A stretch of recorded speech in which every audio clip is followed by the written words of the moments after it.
OraLearn presents Aspects of Evaluation in English Language.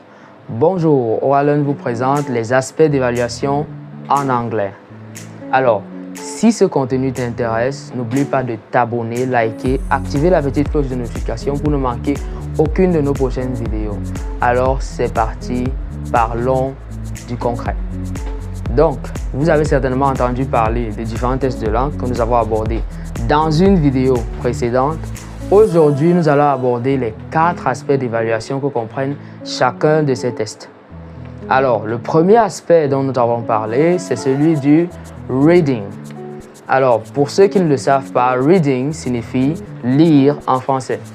Et donc, comporte plusieurs textes que vous aurez à lire et par la suite, vous aurez à répondre à un nombre de questions.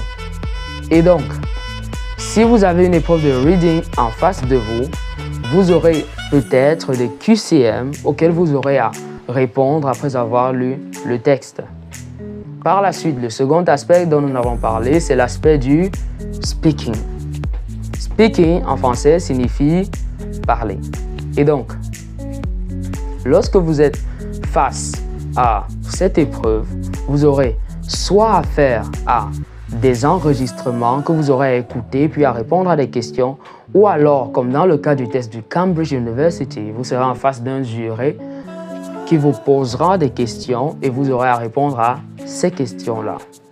Et donc, pour cette épreuve particulièrement, il est important de bien articuler les mots, de bien arranger ses idées afin de les donner de manière optimale pendant l'évaluation proprement dite.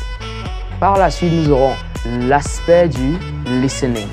Le listening concerne votre aptitude à écouter. Cela travaille votre écoute.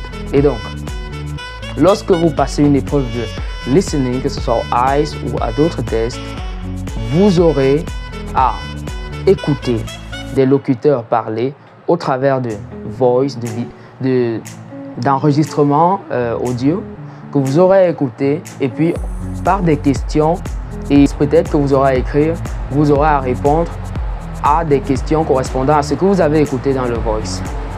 Et enfin, le dernier aspect d'évaluation concerne le writing. Le writing en anglais signifie, en français pardon, signifie écrire. Et donc, lorsque vous passez l'épreuve du writing, vous aurez à écrire, que ce soit de l'écriture spécialisée ou alors de type général. Vous aurez à écrire peut-être des lettres administratives ou alors des messages simples à un ami ou à une connaissance. Et donc voilà en très simple les 4 aspects d'évaluation en anglais pour les différents tests de langue. Alors, merci d'avoir suivi cette vidéo et à très bientôt pour d'autres enseignements très enrichissants d'OraLearn.